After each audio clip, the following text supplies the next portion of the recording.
Bonjour à tous. Le Maroc offre sa façade atlantique aux pays du Sahel. Peut être interprété comme une stratégie de communication.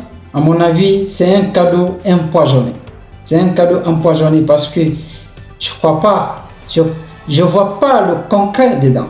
Le Maroc est conscient que le Sahara occidental reste un sujet très controversé au sein de l'Union africaine. D'ailleurs, plusieurs pays dans le monde considèrent le Sahara occidental comme un pays souverain. Non seulement le Maroc il a fait beaucoup d'efforts, mais ça reste encore beaucoup à faire. Avec le soutien des pays comme l'Algérie, créant ainsi un terrain conflictuel sur le plan sécuritaire. Sans la sécurité, rien ne peut se développer. Il faut que le Maroc assure d'abord sa marocanité dans cette partie de l'Afrique avant de faire quoi que ce soit.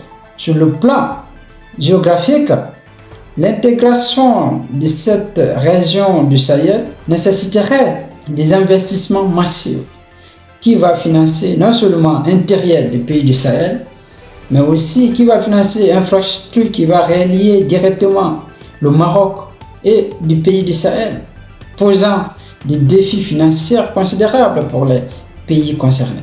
Je ne sais pas, mais il y a beaucoup de questions restent à se poser. Le coût élevé de l'acheminement des marchandises reste encore plus grand défi parce que non seulement le trajet est très long, le coût de transport va être très élevé. Alors si le coût de transport sera plus élevé, ça va impacter directement le prix des marchandises.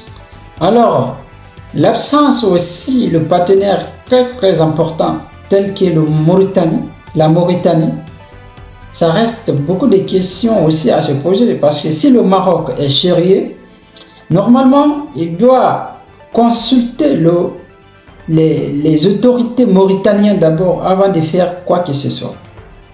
Parce que le Maroc, elle sait très bien que sans la Mauritanie, rien ne peut marcher dans cette coopération. Rien.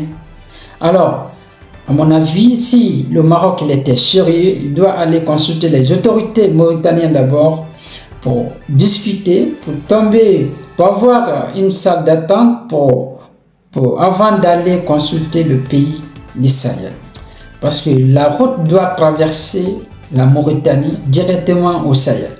Sans l'accord de Mauritanie, c'est une communication, c'est une stratégie pour faire basculer non seulement des pays du Sahel à sa côté, non seulement pour vraiment convaincre le pays du Sahel pour qu'il puisse reconnaître sa marocanité au Sahara occidental, sinon je ne vois pas quelque chose de concret dedans. N'oubliez pas aussi de vous abonner et de commenter ce que vous en pensez. Je vous remercie.